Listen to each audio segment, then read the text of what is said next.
Number 3.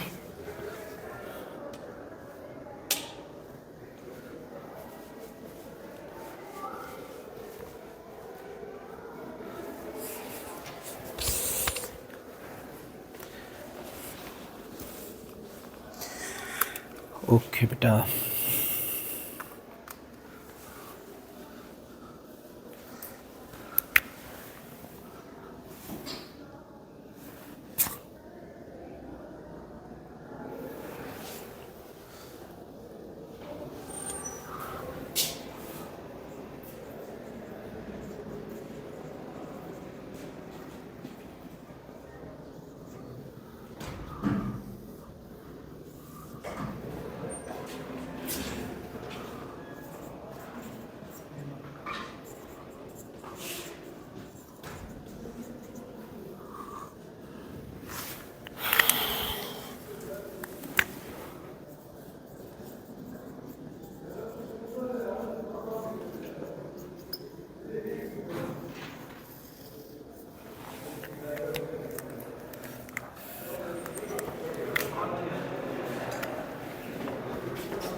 क्या हाल है? ठीक हो? बड़े दिनों के बाद आए हो यार। हाँ, अच्छा बेटा, इसको आगे कंटिन्यू करते हैं। टेस्ट जो है वो इंशाल्लाह कल आपका होगा, ठीक है? Okay, so things which we are already done with, इसमें in quantum we have done photon. We have studied its energy is hf or hc over lambda. We have done this energy can be expressed in electron volt. So 1 electron volt is 1.6 into 10 power minus 19 joule. We have done the momentum of photon as p is e over c, energy over speed of light, and it can be h over lambda. This is momentum of photon. Then we were doing photoelectric effect.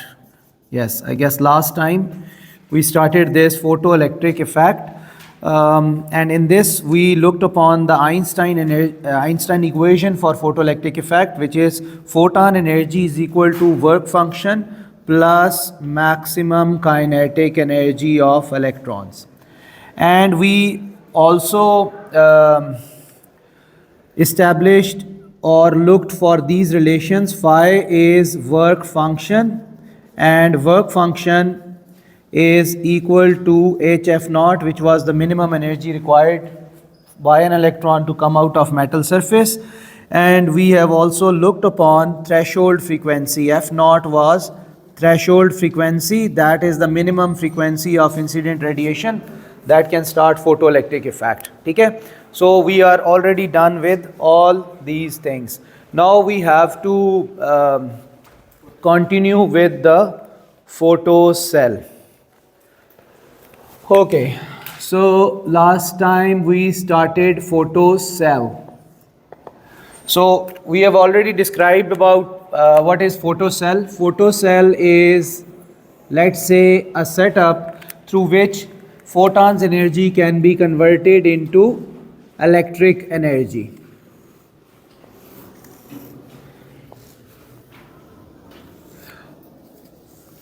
Acha, this is the setup of the photocell. Photocell consists of a variable voltage battery. This is variable power supply. And then it consists of milliammeter. This is to detect photoelectric current. To detect photoelectric current. And this is a glass, evacuated glass jar, evacuated glass tube, evacuated glass tube. Okay, this is negative terminal, so this metal plate is connected to the negative of the battery, so it is called cathode. And this is positive, and this metal dot is connected to positive, so we say this is anode. This battery is providing a potential difference across the photocell, which we can measure by installing a voltmeter over there. So this voltmeter tells us potential difference across photocell. Right? Okay. So this was a thing we did in the last class. Now we have to see that how this photocell is going to work. So we have to look for its working. Acha, in the working, the main thing is this metal plate. So let's say this is a metal plate. Metal can be anything. Let's say it can be zinc. Zinc is very reactive metal. It means there are a lot of free electrons. As soon as radiation made to fall on it, तो फौरन electron जो है वो निकलना शुरू हो जाएंगे. तो जिस मेटल में से फौरन इलेक्ट्रॉन निकलें वो रिएक्टिव मेटल होती है. अच्छा, अब इसमें क्या होगा कि हम सबसे पहले जो है जिंक के ऊपर जो है इस फोटो सेल को हम डिफरेंट पर्पस के लिए यूज़ कर सकते हैं. हम इससे थ्रेशोल्ड फ्रीक्वेंसी ऑफ मेटल भी मेजर कर सकते हैं. ठीक है, थ्रेशोल्ड फ्रीक्वेंसी ऑफ मेटल. हम इससे वर्क फंक्शन ऑफ मेटल भी मेजर कर सकते हैं फॉर स्पेसिफिक मेटल्स. अच्छा, वो कैसे? If we have range of frequencies of electromagnetic radiation. देखिए हमारे पास एनर्जीज क्या है? इलेक्ट्रोमैग्नेटिक रेडिएशन ही है ना. अगर मैं कहूँ इसके ऊपर कोई एनर्जी डालनी है, रेडिएशन डालनी है, कौन सी रेडिएशन हो सकती है? लेट्स से गैमा रे हो सकती है, एक्स रे हो सकती है, ultraviolet, visible light. Visible light के अंदर 7 कलर्स होते हैं, कोई भी कलर हो सकता है, red, orange, yellow, green, blue, indigo, violet. फिर लेट्स से इंफ्रारेड हो गई, उसके बाद माइक्रोवेव हो गई, रेडियो वेव हो गई. राइट? इसके अलावा कोई और रेडिएशन है तो हो गई ना. कोई और आपके जहन में आती है इनके अलावा? नहीं ना, क्योंकि यही रेडिएशन और तो है ही कोई नहीं. तो दैट्स वाई हम इन्हीं में से कोई रेडिएशन इसके ऊपर डालेंगे और जिससे हमें इस मेटल की थ्रेशोल्ड फ्रीक्वेंसी या वर्क फंक्शन का पता चलेगा. वर्क फंक्शन का कैसे पता चलेगा? If you look at the formula of work function, so phi is hf naught. So if you know the threshold frequency, you can easily find work function, क्योंकि work function hf naught होता है, hf naught. तो once you found f naught threshold frequency, work function आराम से आ जाएगा आपके पास. ठीक है, अब threshold frequency कैसे करेंगे? For example, we have set of radiations like 1, 2, 3, 4, 5 और इनका इस तरफ इंक्रीजिंग फ्रीक्वेंसी है, इस तरफ. ठीक है, तो हम पहले ये करते हैं कि रेडिएशन 1 को स्विच ऑन करते हैं. मतलब ये सोर्स है 1, 2, 3, 4, 5, ये सोर्सेज ऑफ रेडिएशन है. हम पहले सोर्स 1 को जो है ऑन करते हैं और यहाँ से रेडिएशन आती है, फोटॉन आता है और फोटॉन आके इसको हिट करता है प्लेट को. मतलब हम फोटो सेल की प्लेट के ऊपर उसको फोकस करते हैं रेडिएशन को. अब उससे क्या होगा? Well, before we do this, अभी हम इसको अगर ना करें तो हम रीडिंग्स अगर देखें तो मिली एमीटर की रीडिंग यहाँ पे 0 होएगी और ये जो है इसकी रीडिंग यहाँ मैक्सिमम होएगी और इक्वल टू ईएमएफ होएगी, इक्वल टू ईएमएफ. क्यों? क्योंकि देखो ये जो कैथोड है ये कनेक्टेड है बैटरी के नेगेटिव से और एनोड जो है वो कनेक्टेड है बैटरी के पॉजिटिव से. तो जितना बैटरी के यहाँ पे ईएमएफ होएगा उतना ही इसके अक्रॉस पोटेंशियल डिफरेंस भी होगा. Right? Secondly, milliammeter reading 0 क्यों होएगी if there is no radiation? क्योंकि देखो बैटरी तो लगी हुई है लेकिन यहाँ पे बीच में क्या है? वैक्यूम है यहाँ पे. तो ये बीच में डिसकनेक्टेड है. जब यहाँ कनेक्शन नहीं है तो इसका मतलब क्या है कि करंट यहाँ से मूव नहीं कर सकता. अगर ये कनेक्टेड होता फिर तो इस बैटरी की वजह से करंट फ्लो कर रहा होता, लेकिन चूंकि यहाँ पे गैप है, दैट्स वाई अभी यहाँ से करंट फ्लो नहीं कर पा रहा. जब करंट फ्लो नहीं करेगा तो एमीटर की रीडिंग क्या होएगी? 0. तो इट मीन्स कि हम कहेंगे कि जब no electromagnetic radiation, EMR electromagnetic radiation, उस टाइम जो करंट है वो 0 होएगा.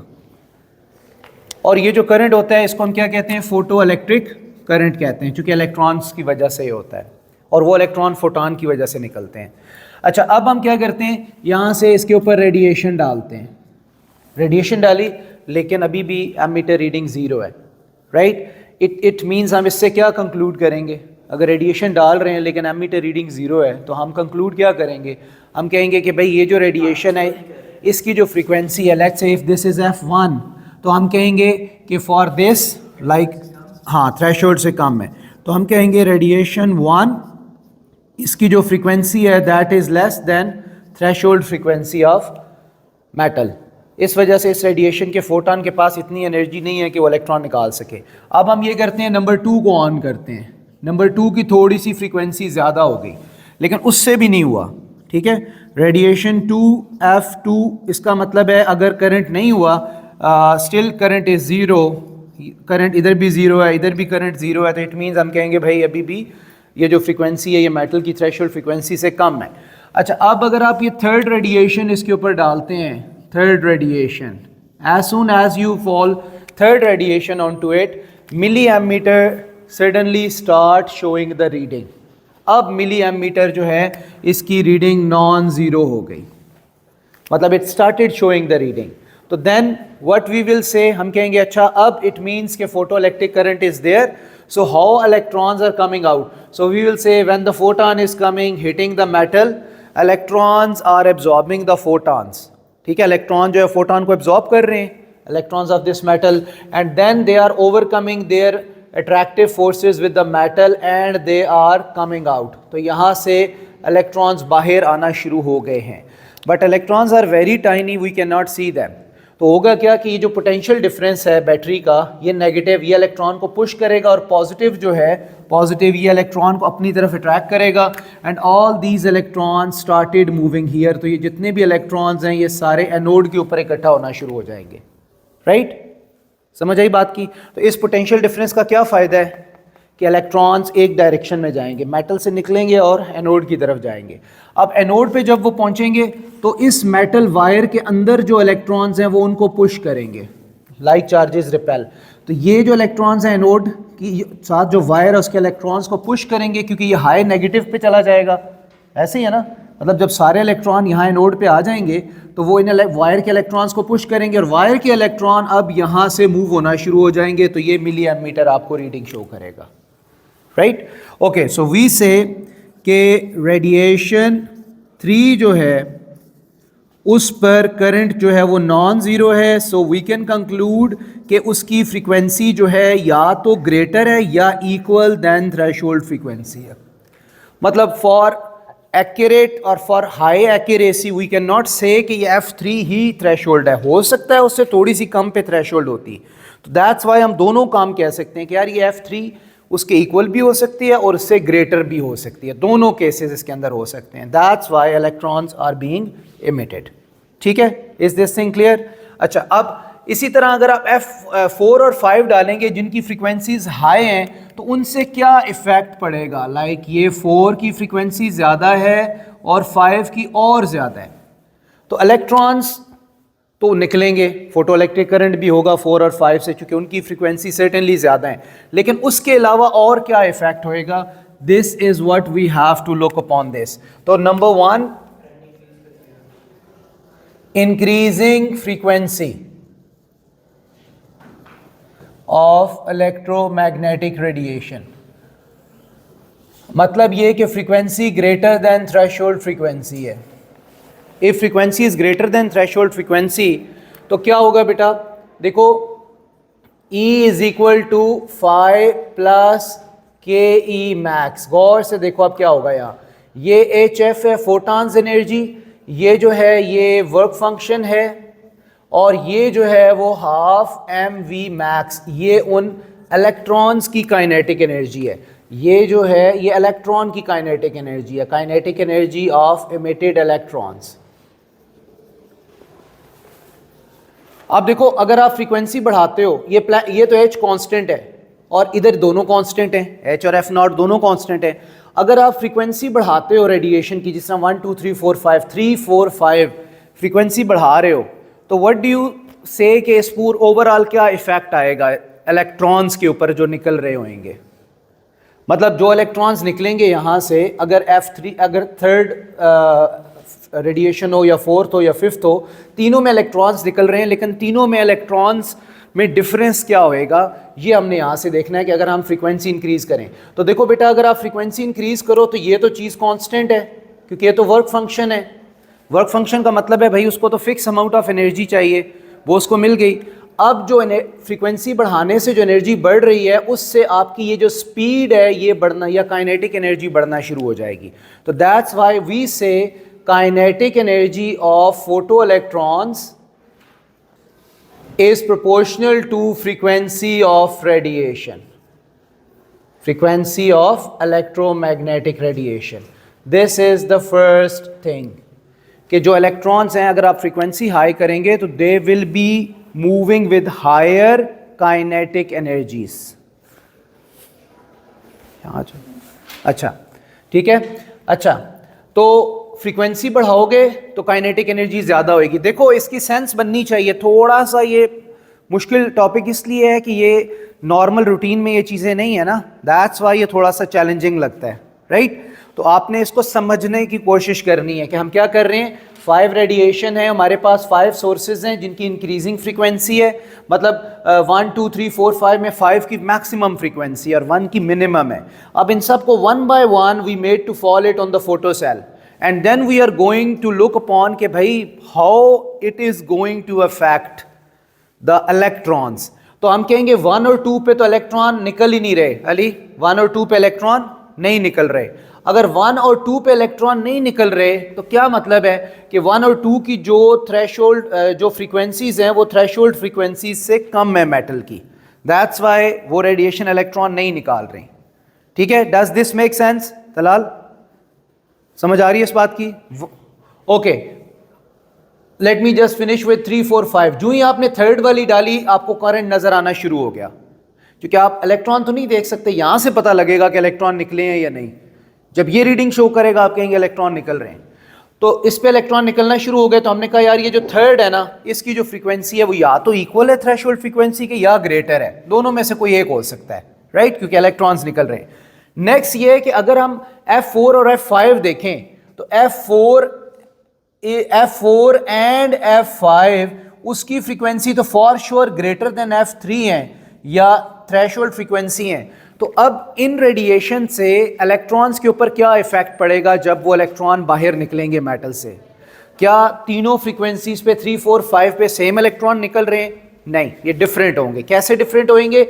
ये आइंस्टाइन की इक्वेशन है, E is 5 + ke max. ठीक है, ये हमने मेरा ख्याल है सेकंड लेसन में ये देखा था कि आइंस्टाइन ने कहा था कि जो फोटॉन की एनर्जी होती है वो 2 तरीकों से यूज होती है. A2 this is photons energy. जो इंसिडेंट फोटॉन एनर्जी आ रही है ये इधर से जो आ रही है ये E है और E HF के इक्वल होता है. H Planck constant, F frequency of radiation. ये वर्क फंक्शन है. HF0 ये फिक्स होता है हर मेटल का कि भाई मेटल के अंदर इलेक्ट्रॉन है वो कहता है मुझे इतनी एनर्जी चाहिए बाहर आने के लिए, राइट? उसके बाद जितनी बॉन्डिंग इलेक्ट्रॉन की ज़्यादा होगी ज़्यादा एनर्जी चाहिए होगी, लेस बॉन्डिंग है लेस एनर्जी चाहिए होगी. तो हर मेटल का वर्क फंक्शन डिफरेंट होता है लेकिन कांस्टेंट होता है. काइनेटिक एनर्जी मैक्स का मतलब है ये वो एनर्जी है, रिमेनिंग एनर्जी, जिससे इलेक्ट्रॉन बाहर आएगा और वो एक्सेलरेट करेगा. तो अगर हम फ्रीक्वेंसी बढ़ा रहे हैं तो हम फोटॉन की एनर्जी बढ़ा रहे हैं ना. तो अगर फोटॉन की एनर्जी बढ़ा रहे हैं तो वर्क फंक्शन तो फिक्स है, तो जो रिमेनिंग एनर्जी होएगी वो क्या होएगा? वो उस इलेक्ट्रॉन की काइनेटिक एनर्जी बनेगी. That's why we establish this relation. Kinetic energy of photoelectrons is directly proportional to frequency of electromagnetic radiation. तो आप फ्रीक्वेंसी बढ़ाएंगे तो काइनेटिक एनर्जी ऑफ इलेक्ट्रॉन भी बढ़ जाएगी, वो ज़्यादा स्पीड से आएंगे बाहर. ठीक है, ओके. उसके बाद अगर हम देखें number 2, increasing intensity of electromagnetic radiation और उनकी फ्रीक्वेंसी ज़्यादा ही है थ्रेशोल्ड से, लेकिन आप इंटेंसिटी बढ़ाते जा रहे हैं. इंटेंसिटी कैसे बढ़ती है? इंटेंसिटी ऐसे बढ़ती है by switching on more lights. जिस तरह देखो अभी मैंने एक लाइट ऑफ की हुई है तो इंटेंसिटी कम है, लेकिन अब मैं ऑन करूंगा तो इंटेंसिटी ज़्यादा हो जाएगी. ठीक है, ऑफ इसलिए की हुई है कि उसका रिफ्लेक्शन ज़्यादा इसमें आता है. ठीक है, इसलिए इसको ऑफ किया हुआ है. अच्छा देखो, तो इंटेंसिटी मीन्स के आप इंटेंसिटी कैसे इंक्रीज करोगे? By increasing the strength of incident radiation. More radiation are coming, more photons are coming. तो इट मीन्स के देखो when more photons are coming तो it means more electrons are going to be emitted. इसमें एक concept use होता है, 1 electron absorbs 1 photons energy. वो 2 की नहीं कर सकता, ये एक फैक्ट है. This is fact thing. एक इलेक्ट्रॉन एक ही फोटॉन को एब्जॉर्ब करता है, वो दूसरे को टच भी नहीं कर सकता, राइट? अच्छा, अब इंटेंसिटी क्या होती है? इंटेंसिटी होती है बेटा पावर ओवर टाइम, ये होता है ना, no sorry, power over area. Intensity is power over area, या इंटेंसिटी होती है energy over area into time. AS में भी पढ़ा था, intensity is power transferred per unit area, rate of energy transferred per unit area per unit time, तो उसको intensity कहते हैं। अब देखो E जो है वो क्या होता है, E, this E is HF। और ये अगर एक की बात हम कर रहे हैं, अगर हम मल्टीपल फोटॉन्स की बात करेंगे तो N हो जाएगा, NHF, where N is number of photons. मतलब जब आप इंटेंसिटी बढ़ाएंगे, लाइट बढ़ाएंगे, ज़्यादा लाइट ऑन करेंगे तो क्या होएगा, टेक्निकली क्या होएगा, फोटॉन ज़्यादा आ रहे होंगे। Do you agree with this thing?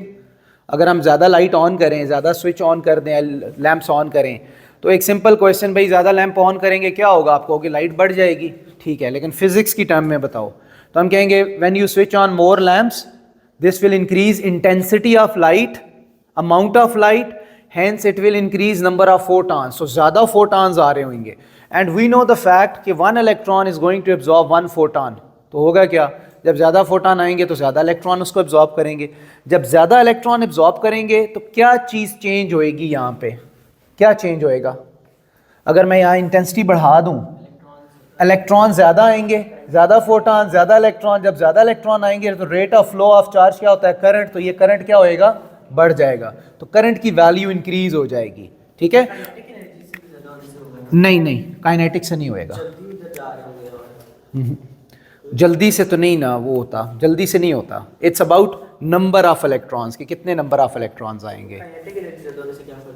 Kinetic energy देखो, ये अगर आप फ्रीक्वेंसी इंक्रीज करोगे तो उससे काइनेटिक एनर्जी ज़्यादा होएगी, इसका उल्टा इफेक्ट होएगा, मैं बताता हूँ, just hold on with that, इसके बाद मैं उस पर वापस आऊँगा, राइट।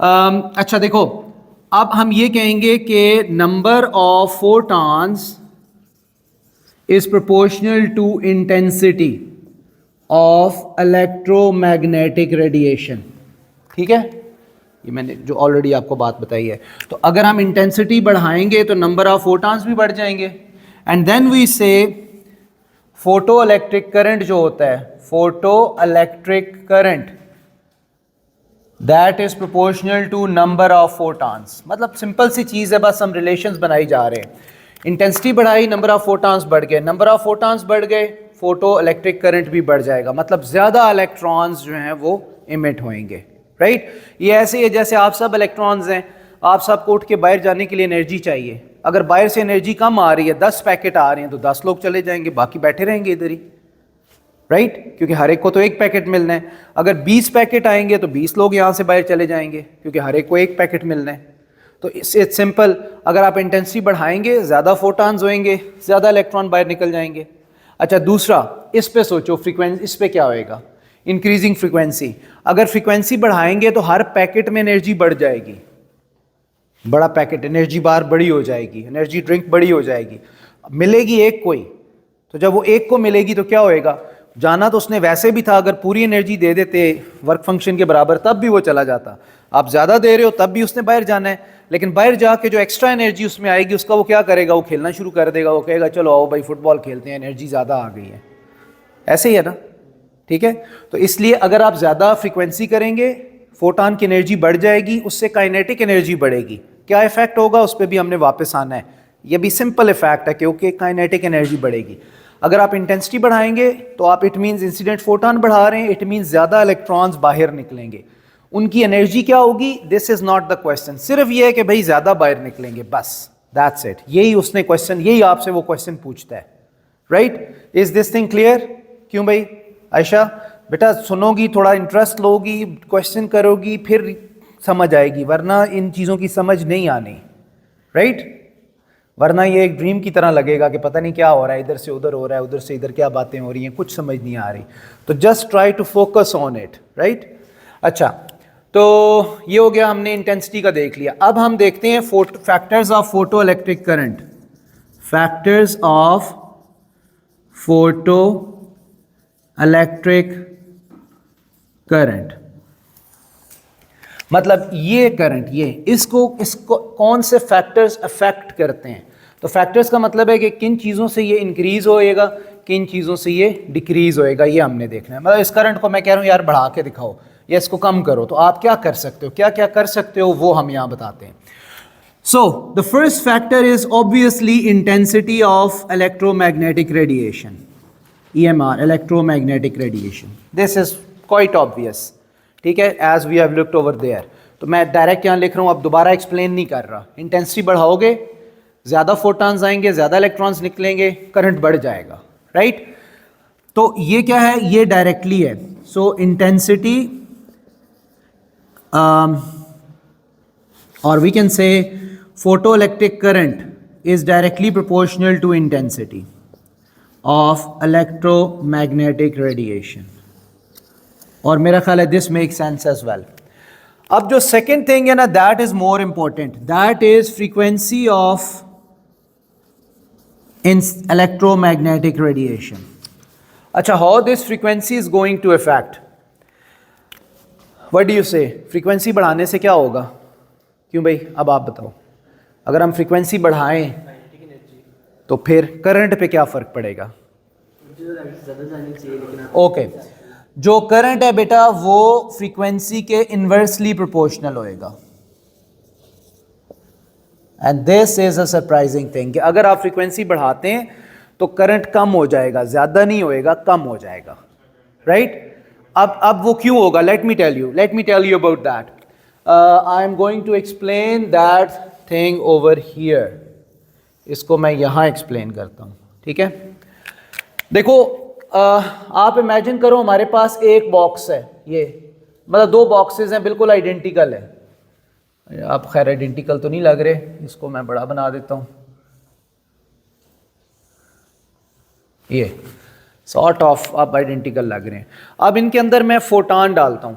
आपको पता है जो फोटान की एनर्जी है वो फ्रीक्वेंसी के प्रोपोर्शनल है। हाँ, एक में फ्रीक्वेंसी f1 है, एक में f2 है। f2 is greater then f1। तो इसका मतलब क्या है कि जो E2 एनर्जी होएगी वो इस E1 से क्या होएगी? ज़्यादा होएगी ना, है ना, क्योंकि f2 जो ज़्यादा है। अच्छा, अब एनर्जी को हम रिप्रेजेंट कैसे करते हैं? Packet of energy, packet. तो आप इमेजिन करो आपके पास कोई चॉकलेट बार्स हैं या एनर्जी बार्स हैं। आप कहते हो भाई मुझे ज़्यादा एनर्जी चाहिए, तो हम उस बार के साथ क्या करेंगे? बड़ी खाएंगे। साइज़, इसका मतलब एनर्जी में साइज़ मैटर करता है कि जितनी बार बड़ी होएगी उसमें एनर्जी उतनी ज़्यादा होएगी। ऐसे ही है ना? तो अगर हम यहाँ पे फ्रीक्वेंसी बढ़ाते हैं, एनर्जी बढ़ाते हैं, तो फोटान के साथ क्या होगा? उसका साइज़ बड़ा हो जाएगा, क्योंकि वो पैकेट ऑफ एनर्जी है। Photon is packet of energy, right? तो जब वो पैकेट ऑफ एनर्जी है तो एनर्जी बढ़ेगी तो पैकेट भी बड़ा होएगा। जाहिर है छोटा पैकेट तो नहीं हो सकता। तो इसका मतलब ये है कि इसके अंदर जो फोटान्स आएंगे वो बड़े फोटान्स होंगे। लेट्स से ये 6 फोटान्स आए हैं, और जो इसमें फोटान्स होंगे वो चूंकि क्या होंगे?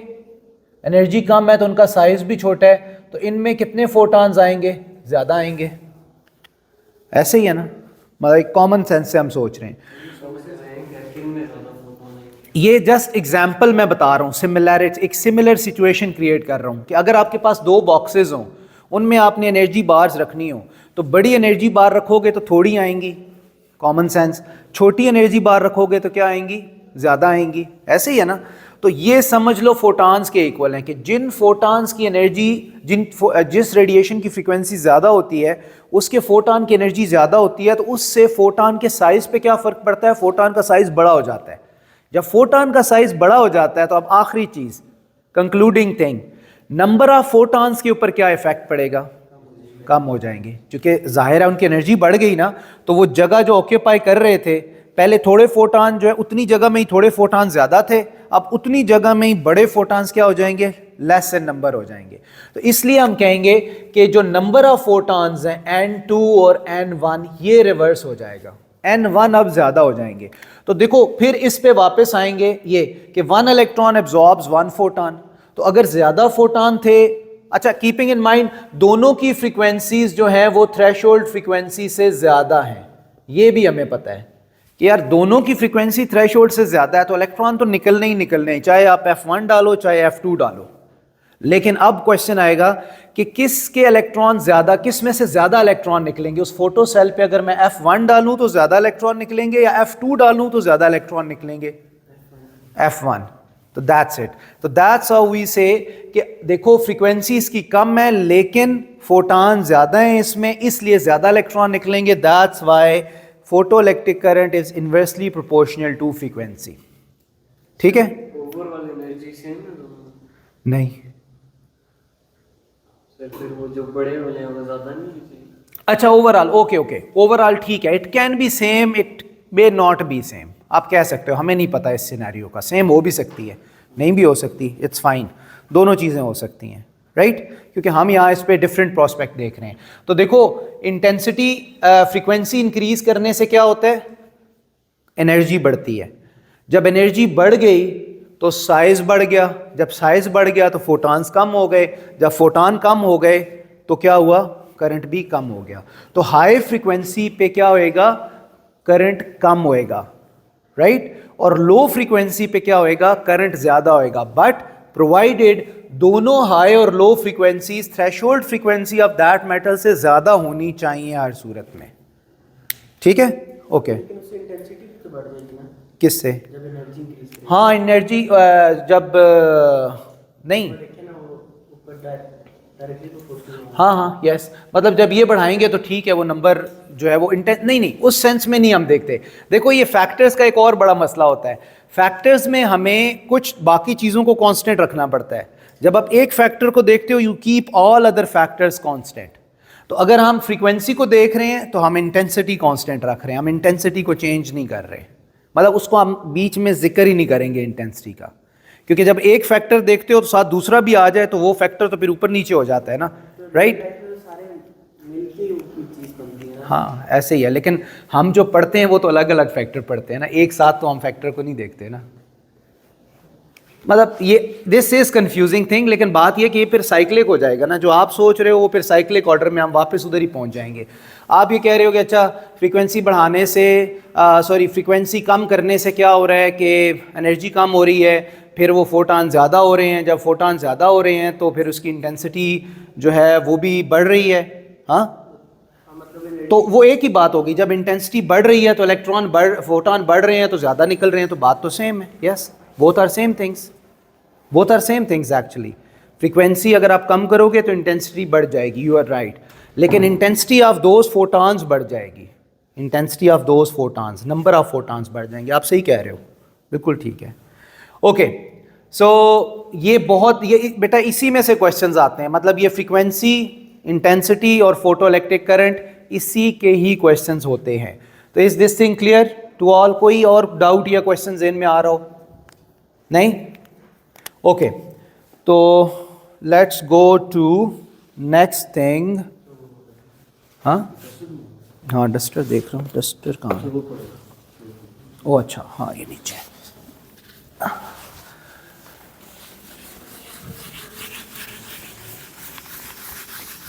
अच्छा जी, लेट्स क्लोज दिस अप। अभी हम इसका जो इसका ग्राफ बनाते हैं, एक्सप्रेशन लिखते हैं और इसका ग्राफ बनाते हैं। तो let's look for graphical analysis now of photoelectric effect.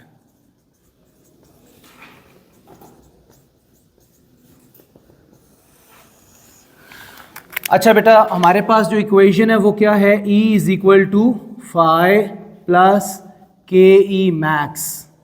ये के ई मैक्स क्यों है, ये भी एक अलग स्टोरी है, ये फिर मैं आपको बताता हूँ। के ई मैक्स क्या है? ये इलेक्ट्रॉन की काइनेटिक एनर्जी है, ठीक है? अब देखो मिसाल के तौर पे आप सारे इलेक्ट्रॉन हो और इमेजिन करो इलेक्ट्रॉन्स और आ गए, पूरा रूम भरा हुआ है इलेक्ट्रॉन से, आप लोगों से, सबको सेम एनर्जी मिल रही है, exact same.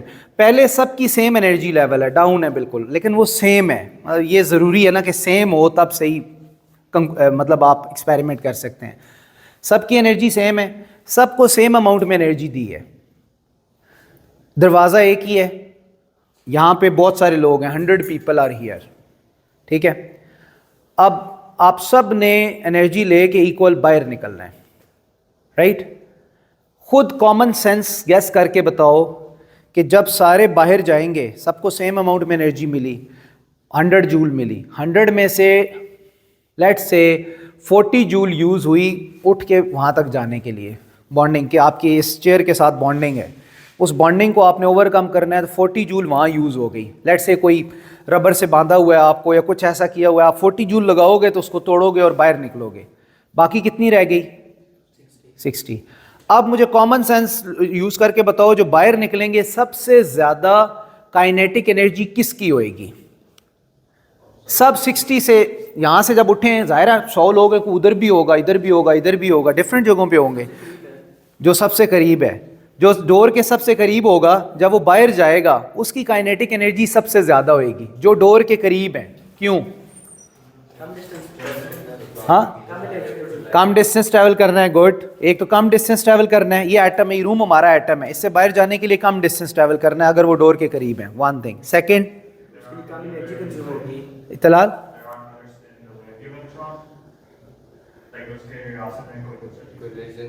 Yes, collisions. Collision जो इधर वाले हैं they will not suffer any collision. क्यों? क्योंकि चेयर्स नहीं है ना, तो वो यहाँ से ये उठेगा, उठ के यहाँ से बाहर चला जाएगा, ये उठेगा बाहर चला जाएगा, ये शान से उठेगी बाहर चली जाएगी। अब बाकी लोग जो उधर से आ रहे हैं उनके साथ क्या होगा?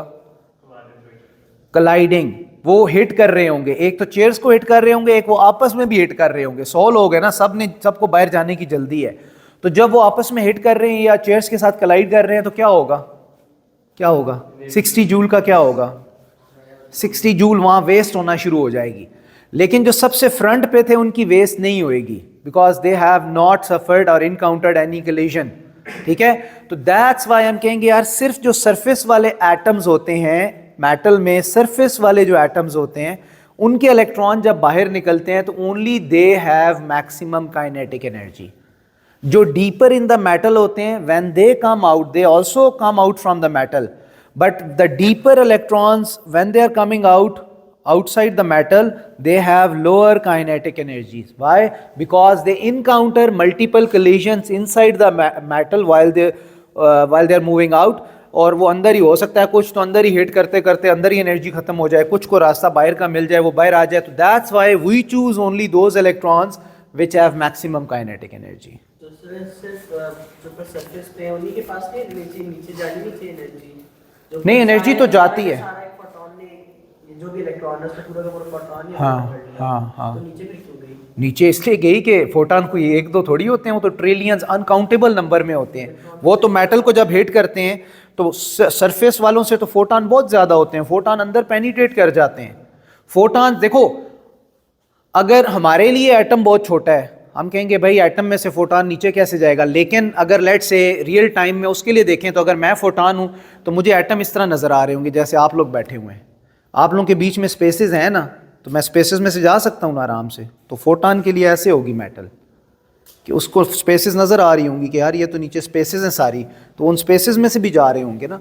तो ये नहीं कि सिर्फ वो सरफेस को ही हिट कर रहे होंगे और नीचे नहीं जाएंगे, सरफेस को भी हिट करेंगे और अंदर भी पेनिट्रेट करेंगे। Right, okay. सो देखो बेटा, ये जो है ये HF होता है, ये HF नॉट होता है, और ये हाफ mv मैक्स स्क्वायर होता है। m क्यों है? ये मास ऑफ इलेक्ट्रॉन है और ये स्पीड ऑफ इलेक्ट्रॉन है। ये वर्क फंक्शन है जो मेटल का है, और ये इंसिडेंट फोटॉन की एनर्जी है, incident photon energy. So this is Einstein photoelectric equation which states that the incident energy of the photon is used in two ways. One part of it use as work function, that energy will take the electron away from out of its atom, and the remaining energy will be utilized in accelerating the electron out of the metal. अब if we plot the graph, sir जब आप कहते हैं कि सिर्फ बाहर वाला electron निकलेगा तो वो आउटर शेल में इलेक्ट्रॉन की बात कर रहे हैं? yes, outer shell electron only. Metal में वैलेंस शेल के अंदर ही तो इलेक्ट्रॉन्स होते हैं, उसको सी ऑफ इलेक्ट्रॉन कहते हैं। तो इसलिए सिर्फ बाहर वाले वैलेंस वाले निकलेंगे, उसके अंदर एटम के अंदर वाले KLM शेल वाले वो नहीं निकलेंगे, जो आउटर हैं वो सिर्फ वो निकलेंगे। डीलोकलाइज, वही ना, डीलोकलाइज निकलेंगे, डीलोकलाइज ही निकलेंगे असल में। राइट, और डीलोकलाइज ऐसे नहीं होते, डीलोकलाइज असल में वैलेंस शेल में ही होते हैं, वो इतने फ्री नहीं होते कि वो आराम से घूम फिर रहे हैं, वो अपने शेल में ही होते हैं, वैलेंस शेल में होते हैं, लेकिन वो लूजली बाउंड होते हैं, इसलिए वो आराम से निकल आते हैं बाहर। ठीक है, अच्छा, तो graph of kinetic energy versus frequency, चलो ये करते हैं। फ्रीक्वेंसी कौन सी? Incident frequency, incident electromagnetic radiation. ये कौन सी? ये फोटो इलेक्ट्रॉन्स की काइनेटिक एनर्जी होगी। अब इसका ग्राफ बनाते हैं। दिस इज ग्राफ 1, 2 ग्राफ हमने बनाने हैं इसमें। ओके अब बेटा देखो यहाँ पे मैं लेता हूँ फ्रीक्वेंसी। क्यों? क्योंकि बेटा फ्रीक्वेंसी को मैं खुद चेंज कर सकता हूँ, दैट्स वाई मैं फ्रीक्वेंसी ले रहा हूँ। फोटो सेल पे मैं डिफरेंट फ्रीक्वेंसीज डाल सकता हूँ।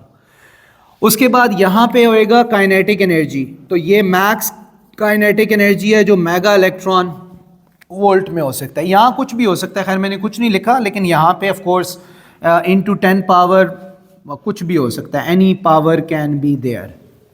मतलब ये कोई सिंपल फ्रीक्वेंसी नहीं है, ये तो बहुत हाई फ्रीक्वेंसी होती है, 10⁻12 hertz, 10⁻14, 16, 18 hertz. That's why very high value of frequencies will be there. अच्छा अब आप इसको जब बेटा हम यूज़ करेंगे, जब हम उस मेटल पे फोटो सेल पे रेडिएशंस डालेंगे, मैं अगर क्विकली उसका थोड़ा सा हिस्सा बना दूँ ये वाला। अब आपने एक फ्रीक्वेंसी डाली ये 1, उससे इलेक्ट्रॉन निकल आए बाहर, ठीक है। और ये फ्रीक्वेंसी जो थी F1, ये उसकी थ्रेशोल्ड के बिल्कुल इक्वल थी, ये मिनिमम फ्रीक्वेंसी है, राइट। उसके बाद हमने क्या किया? हमने फ्रीक्वेंसी बढ़ा दी, इंक्रीज की, और बढ़ा दी, और बढ़ा दी, और बढ़ा दी। 1 2 3 4 5 रेडिएशन डाली। इन 5 रेडिएशन की फ्रीक्वेंसी लेट्स से, अच्छा एक मिनट, लेट्स से कि ये सारी की सारी जो फ्रीक्वेंसीज हैं ये थ्रेशोल्ड से ज़्यादा है, इक्वल नहीं है, ज़्यादा है सारी की सारी, ठीक है। जब थ्रेशोल्ड से ज़्यादा हैं तो इसका मतलब है कि इन सब की जो काइनेटिक एनर्जी है वो क्या होगी? डिफरेंट होएगी। ऐसे ही है ना, सबकी डिफरेंट होएगी। एक एग्जांपल मैं करा देता हूँ। जो रेडिएशन 1 है, रेडिएशन 1, लेट्स से उसके फोटोन के पास एनर्जी है 100 जूल और मेटल का वर्क फंक्शन है 40 जूल, तो इसकी काइनेटिक एनर्जी कितनी हो जाएगी? 60। अगर लेट्स से दूसरे फोटोन के पास 150 है, वर्क फंक्शन तो 40 है, तो उसके पास कितनी एनर्जी आ जाएगी फिर? 110। इसका मतलब है कि आप जो डिफरेंट फ्रीक्वेंसी की रेडिएशन डालेंगे उससे जो इलेक्ट्रॉन्स निकलेंगे उन सब की काइनेटिक एनर्जी डिफरेंट होएगी, काइनेटिक एनर्जी डिफरेंट होएगी। तो फ्रीक्वेंसी बढ़ेगी, काइनेटिक एनर्जी भी बढ़ेगी, डायरेक्ट रिलेशन है ना। As you increase frequency kinetic energy also increases, तो स्ट्रेट लाइन ग्राफ बनेगा, राइट। अब इसके जो पॉइंट्स आएंगे हमारे पास वो रफली मैं बना रहा हूँ 1 2 3 4 5, ये 5 रेडिएशन थी। मतलब अगर मैंने F1, ये F1 है, ये डाली तो इससे ये काइनेटिक एनर्जी ये आई। फिर मैंने अगर F2 डाली इसके ऊपर तो काइनेटिक एनर्जी देखो बढ़ गई। इसी तरह 3 4 5 सब पे फ्रीक्वेंसी बढ़ाते गए, काइनेटिक एनर्जी बढ़ती गई। ओरिजिन से नहीं होएगी, क्योंकि ओरिजिन पे फिर वो ओरिजिन तो अगर ज़ीरो है तो फ्रीक्वेंसी आप 0 की तो काइनेटिक एनर्जी, हाँ, लेकिन वो इस तरह डायरेक्टली प्रोपोर्शनल नहीं है ना, वो उनका एग्जैक्ट डायरेक्ट रिलेशन नहीं है। वाई इंटरसेप्ट भी आता है इसमें, बिकॉज इसमें वाई इंटरसेप्ट आता है, दैट्स वाई, राइट। अच्छा अब मैं ये करूँगा बेटा कि इनको मैं स्ट्रेट लाइन से ज्वाइन कर दूंगा, स्ट्रेट लाइन ज्वाइनिंग, और इसको आगे कंटिन्यू करूँगा। कंटिन्यू किया, इसको फिर आगे कंटिन्यू करूँगा, ठीक है। ऐसे कंटिन्यू किया बेटा इस लाइन को कि इसने x को भी हिट किया, मतलब x इंटरसेप्ट, और y को भी हिट किया, मतलब y इंटरसेप्ट। दोनों निकाल लिया हमने, x इंटरसेप्ट भी निकाल लिया, y इंटरसेप्ट भी निकाल लिया। बहुत इजी ग्राफ है, कोई मुश्किल नहीं है। आपने खाली यहाँ 5 पॉइंट बनाने या बने हुए होंगे, आपने बस स्ट्रेट लाइन बनाई और उसको आगे ले गए, y एक्सिस तक ले गए। जब आप y एक्सिस तक ले गए तो रास्ते में x इंटरसेप्ट भी आया जहाँ पे उस लाइन ने x को कट किया, और y इंटरसेप्ट भी आया जहाँ पे उसने y को टच किया। अच्छा अब देखो इस ग्राफ से हम कितनी कैलकुलेशन कर सकते हैं, अब ये हमने देखना है। How many calculations we can do from this graph? So we can do 3 calculations from this graph. The first, कोई भी ग्राफ हो तो उसका सबसे पहले क्या चीज़ ज़हन में आती है? ग्रेडियंट। ग्राफ का पहले ग्रेडियंट ज़हन में आता है ना, तो वी से कैलकुलेशंस फ्रॉम ग्राफ।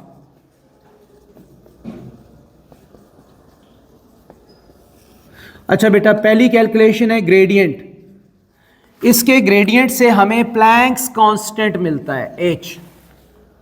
क्या मिलता है? Planck's constant. नंबर 2, वो मैं बताता हूं कैसे कैसे मिलेगा। Number 2, x intercept, x intercept से क्या मिलेगा? X intercept minimum frequency of that metal, जिसको हम क्या कहेंगे? Threshold frequency. क्योंकि देखो ये वो मिनिमम फ्रीक्वेंसी है जिस पर काइनेटिक एनर्जी जीरो है। जब इसको टच करेगा तो ये फ्रीक्वेंसी की वैल्यू तो होएगी ना, लेकिन यहाँ काइनेटिक एनर्जी की वैल्यू क्या होएगी? जीरो। ऐसे ही है, क्यों भाई? ऐसे ही है ना।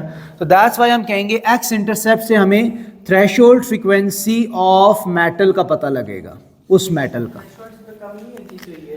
हाँ, थ्रेशोल्ड होती तो निकलना तो शुरू हो जाता है ना। नहीं, थ्रेशोल्ड पे निकलते हैं ना, लेकिन उनकी काइनेटिक एनर्जी नहीं होती ना, अपनी काइनेटिक एनर्जी नहीं है। वो जो पोटेंशियल डिफरेंस हमने लगाया था वो मूव करा रहा है उसको, अपनी नहीं है उसकी एनर्जी, राइट?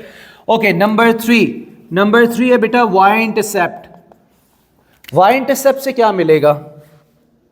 वाई इंटरसेप्ट पे क्या है? एनर्जी, काइनेटिक एनर्जी है ना, लेकिन नीचे क्या है? नेगेटिव। तो जो नेगेटिव काइनेटिक एनर्जी होती है वो वर्क फंक्शन के इक्वल होती है। तो y इंटरसेप्ट से हमें क्या मिलेगा? Work function of that metal, कि भाई आपको इस मेटल में से इलेक्ट्रॉन निकालने के लिए मिनिमम इतनी एनर्जी चाहिए। So this is work function of metal. वैसे आप इससे भी निकाल सकते हो, if you know threshold frequency, so you can do E is phi is HF naught. So once you found F naught, आप इसमें पुट कर दो तो आपके पास वर्क फंक्शन भी आ जाएगा।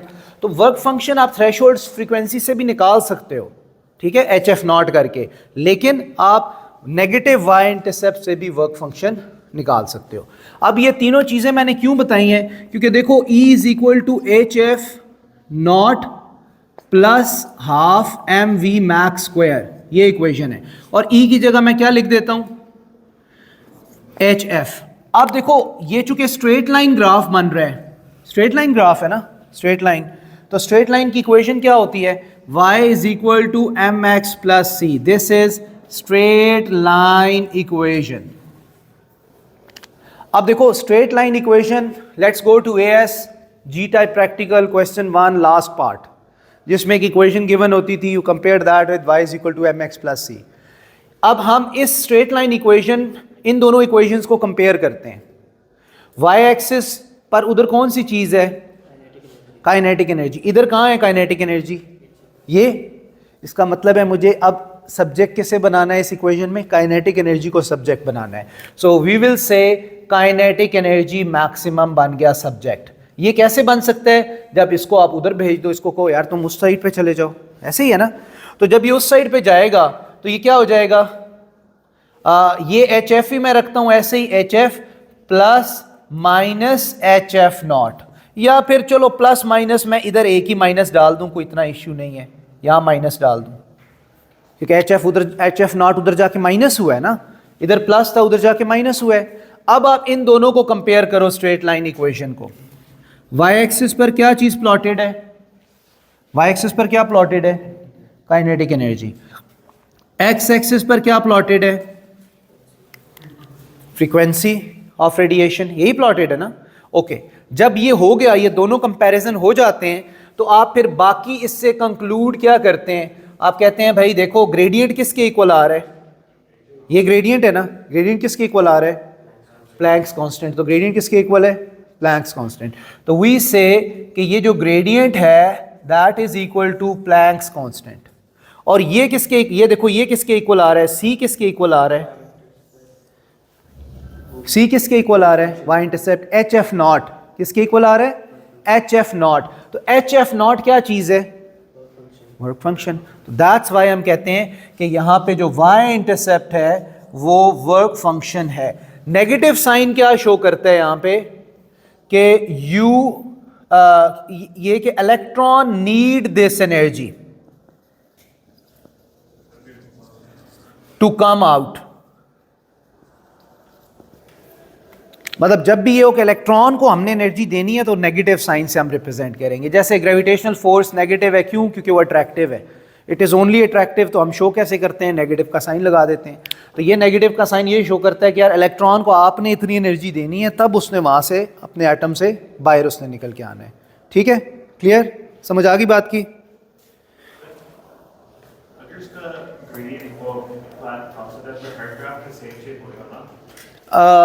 एक और ग्राफ भी है, शेप थोड़ी डिफरेंट भी होएगी अगर if kinetic energy is on Y axis, frequency is on x axis, every graph will have same shape. ठीक है, एक काम आप कर लें और, ठीक है, एक काम और कर लें जिसके लिए अभी हमारे पास टाइम नहीं है, लेकिन आप ये काम कर सकते हैं। और वो क्या है, आपने एक ग्राफ और बनाना है और इसी तरह कोशिश करके, जिस तरह ये ग्राफ मैंने बना के आगे ये लिखा है ना, आपने उस ग्राफ के लिए भी यही काम करना है 100%।